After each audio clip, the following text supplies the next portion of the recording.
Heads up to this, slightly longer podcast, not hugely long, but it's in depth, I think. It's all about what is below the surface. Dun, dun, dun, dun, dun, dun. No, not that type of surface.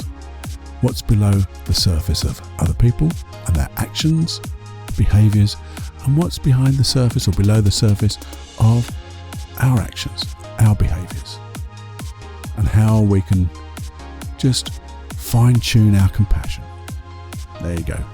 Lots there, and all in about 25 minutes. Anyway, have a listen now.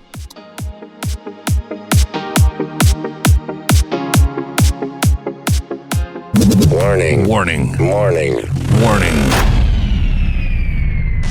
You are entering into the unplugged mind of Paul Clough. Too late. Personal Development Unplugged. Hi guys, so what's below the surface? What are you talking about, Cluffy? Well, the theme of this podcast is, and I think we might even go to a second one, I'm not sure yet, but it's what's below the surface. You see, previously, or not too long ago, I was listening to a bit of an outtake, or not an outtake, but a section of a YouTube thingy with a lady called Rene Brown. She was talking to Russel Brand, and it was quite weird because she said if you can think of someone who's maybe really close to you that you feel are just underachieving, they're not doing the best they could, how does that make you feel when you think that? Now, this is what she said.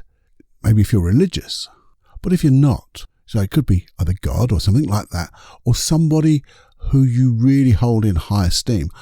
If they told you that that person was actually doing the best they could, they really were doing the best they can, when you think of that person now, how does that make you feel? Well, while I was listening to this, I actually did the process. How did it make me feel? Well, it made me feel guilty for taking that perception, as it were, of that person. Sad that I didn't offer help. I didn't see it. I didn't give them the support. And in my business, I should have seen it. But it's not just our business, my business, it's all our business. So I want you to consider that for the moment. Just consider people are doing the best they can. Well, there's another thing I want you to consider. In NLP, we have some convenient assumptions that we teach and we go by, and they're called presuppositions of NLP. And one of them is people are doing the best they can with the resources that they have available to them. That's one. So people are doing the best they can with the resources they have available to them. There's another one. There's about 12 of these. But there's just another one. Every behaviour is motivated by a positive intention. Now, I talk about that all the time. And the other one is people are not their behaviours. Don't judge the person by their behaviour, because that's just a behaviour. So now I'm thinking, Paul, you've got all this NLP learning inside you. You've got these presuppositions. So I do my best to keep in my mind as I'm going through my life, thinking, well, that is the best they could do. And that's not who they really are. It's a behaviour. And at that particular time, they didn't have, or they weren't connecting and had available to them the resources. Yeah, I know they do have them, but something was stopping them accessing those behaviours. And that really made sense to me. Didn't stop the guilt a little bit or the sadness. I didn't see it and hear it. But I'm really glad that Rene Brown brought this little process, just going back and thinking of that person. And I thought, well, that's brought out in me, it's re-reminded me, if you can get re-reminded. I don't think you can get re-reminded. It either reminds or it doesn't. But anyway, this re-reminded me of the presuppositions of NLP. Because that's what I do. That's what I work with. They're just things are just behaviours. That's not you. And you've got all the resources you need when we find a way to access them. Here's an example. Certainly in my life. But have you? I know I've done. But have you done anything that in hindsight was daft, silly, not to your best? Maybe it's trying to do something quickly, or picking up too many things because you just want to clean up and you want to do it in a way and We drop things. We bump into things. We're not looking. We write the wrong thing down. We forget something because we're trying to do one thing over here, and daft and silly as it is, we forget something really important. We had a lovely positive intention of helping. We were trying our best.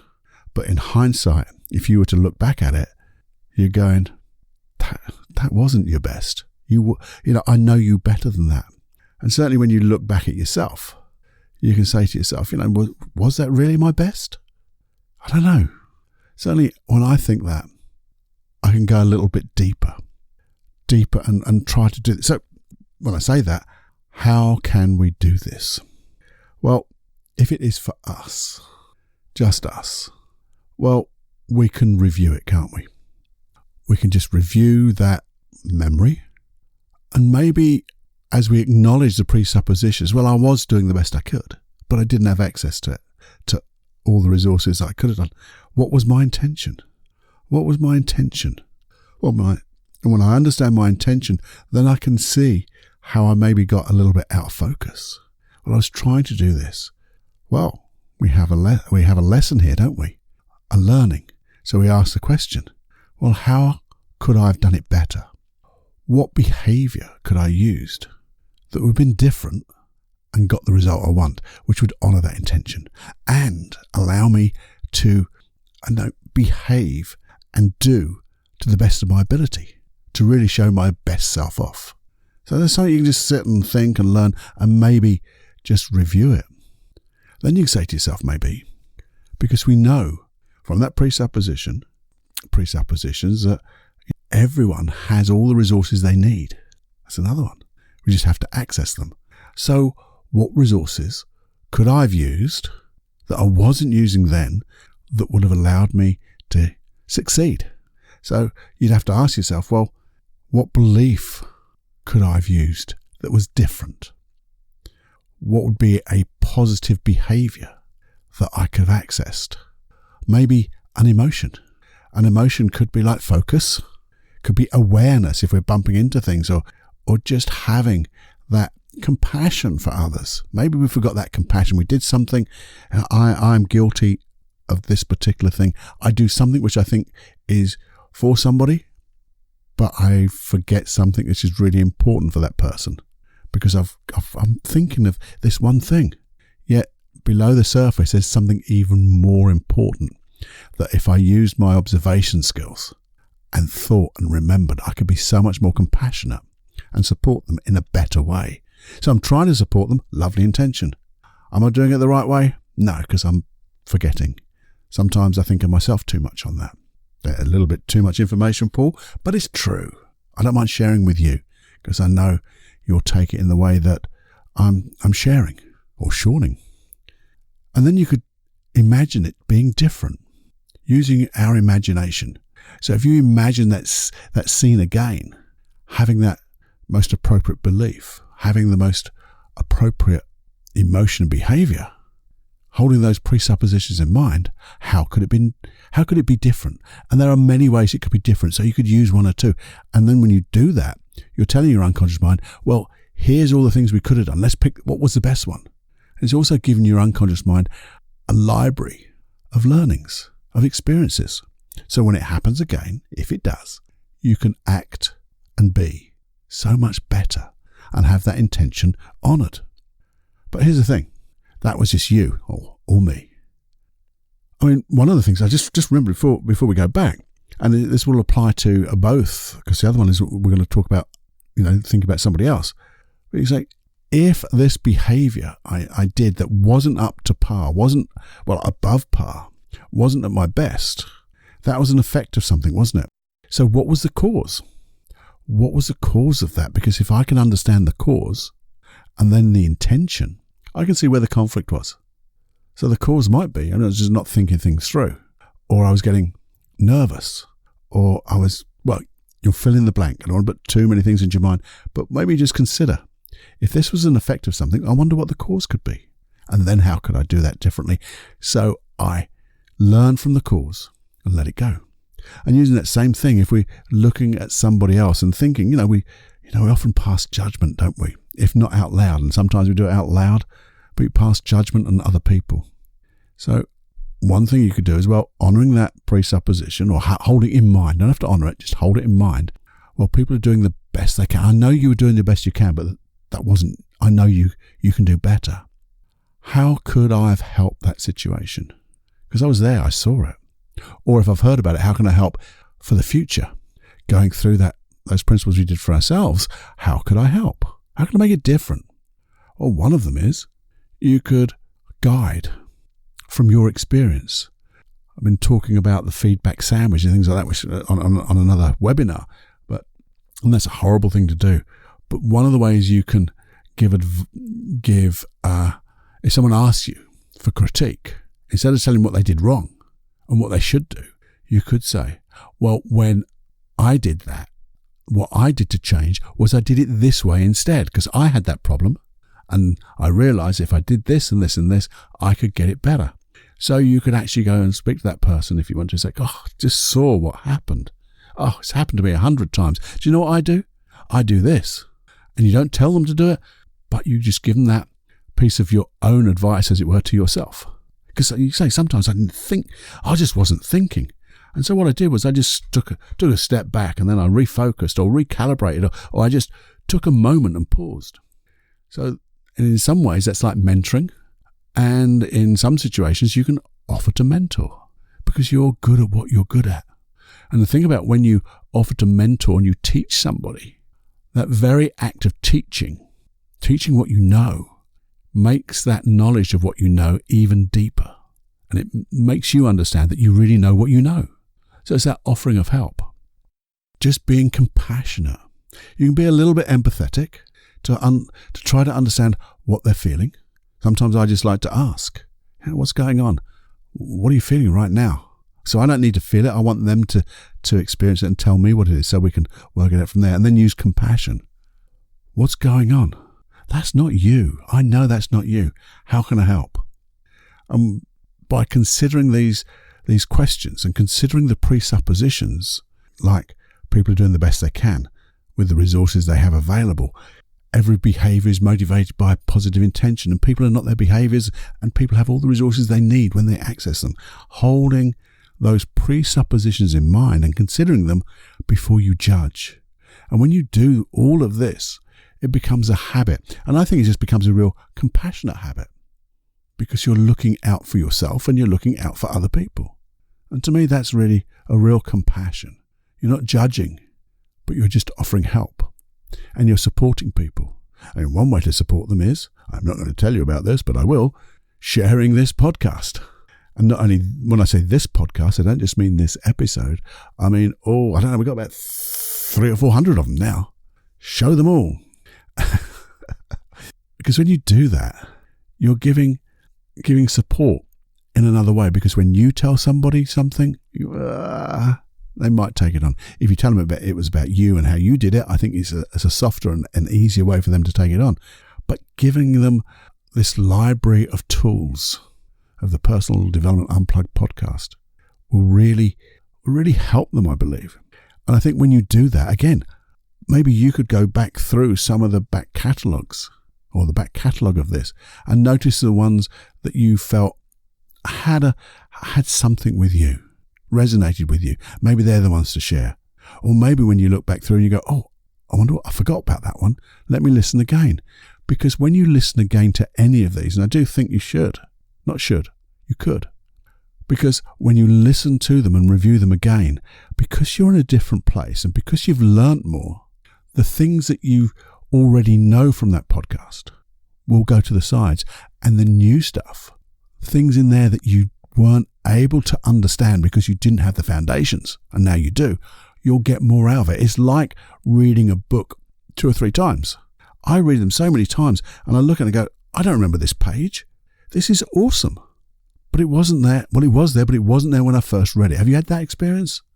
Because I didn't understand it. It's like we talk about generalizations, distortions, and deletions. It's as if my unconscious mind deleted that from my mind because I didn't understand it. And it was finding the things that I could understand.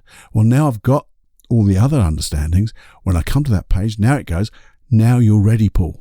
Come on, Cluffy, you can read this and you're going to take this information in. So I build my own foundation. I increase it. It gets stronger, deeper. And that's just by reviewing this. And I'm sure you've got other podcasts, because there's some brilliant ones about. I'll tell you about the ones that I listen to. And they give me a firm foundation too. Little snippets. And they're the things I don't try. They're the things I have on some of these episodes where I can try to expand them. I don't try, Paul, where I expand them. I deconstruct them. I break down those processes into simple steps. That's the bit I do try to do. And I try my very best to be able to share these things in a way that I understand them. And if I understand them, believe me, I think you would understand them, because it's really based for me. And I think when you do all of that, and you do share, and you take this compassionate view of the world, you start to become the person who's doing their best. And their best is 1% better than it was before.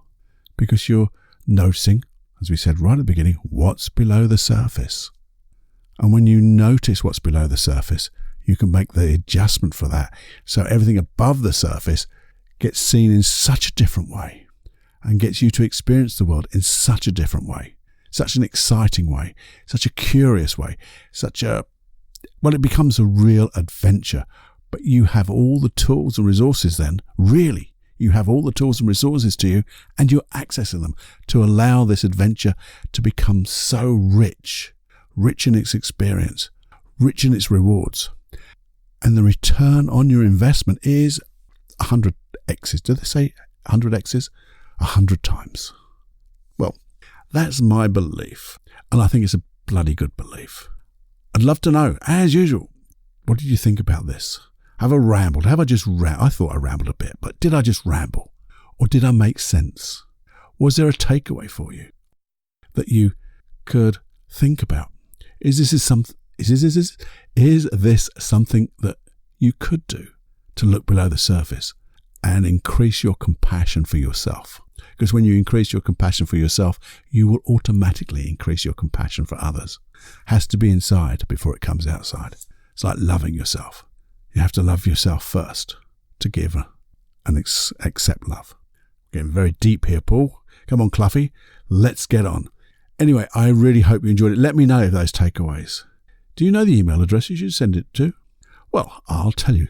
I'll tell you now, unless you tell me first. Nope. Okay. It's feedback@personaldevelopmentunplugged.com.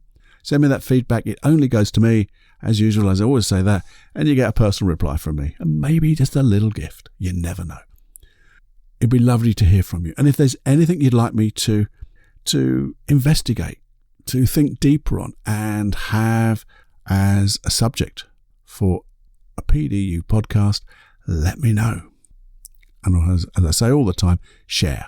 Because if you share this, it just makes a difference to the people around you, but also makes a difference to the popularity, I guess, of this podcast. Because the more that people listen to this, or the more people and what they listen to, if it helps them, it's growing the podcast, but in a way that's deeper and richer. And that's just an awesome thing to do. It's similar to subscribing. Yes, I know you probably listen to this, but just press that subscribe button, because that does the same thing. Not only, well, the first thing it does, it gets it into your device on the Wednesday and a Saturday when they all come out. But it also tells the platform you're on to say this is popular, this is of interest. And they'll push, as it were, or they'll show it to other people. And the more people listen to it, I just think the more we will grow. Because this is what this podcast is all about. Making things simple, breaking down the complicated into nice, easy processes that the return on the investment is massive, and we just all grow. All right. That's my message. If you could do all of that, that would be awesome. And I'll see you next time. Well, I won't see it. Well, maybe I will see you. But if I don't, I will be speaking to your lugholes. And if you don't know what that means, you'll have to look it up. Okay? See you soon. Bye-bye. So 90 seconds. Now, we all know stress is not good for us. Well, too much stress is really bad. And it just builds up and builds up. What would it be like if you could really deeply relax? Really relax. Not just relax your muscles, but your mind, everything about you, just deeply relaxed through hypnosis. You see, what I've got is, I'll tell you what I haven't got. I haven't got a guided meditation that goes down to the riverbank and makes you feel relaxed for the moment. But what I have got are 2 tracks. One, a longer track, which guides your unconscious mind into deep relaxation, to relax and be comfortable in the mind and the body, every muscle, every fiber of you, just deeply relaxing, so you can learn at the unconscious level how to relax. And then a slightly shorter length hypnosis track to allow you to go into deep relaxation instantly and be there for just say 5 minutes. So in between meetings or whenever you just want to relax so quickly, so easily, you can just go there for 5 minutes. And then in between, you can use a longer track to have that longer experience, each time building up this skill of deep relaxation. How do you get it? Well, basically, you just go to paulcloughonline.com/relax. There you go. 2 programs. Go and have a look. Give you a little video about it as well. Have a little listen. What would happen if it didn't work? Well, if it didn't work, there's a money back guarantee.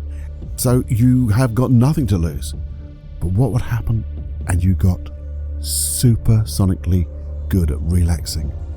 Wouldn't that be awesome? Teach your body how to just relax and your mind to just relax. Just enjoy. Go to paulcloughonline.com/relax and check it out.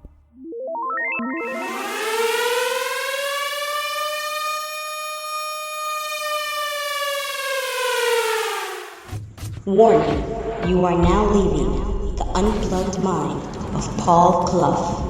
It's time to fly on your own. Be brave, my friend. Personal Development Unplugged.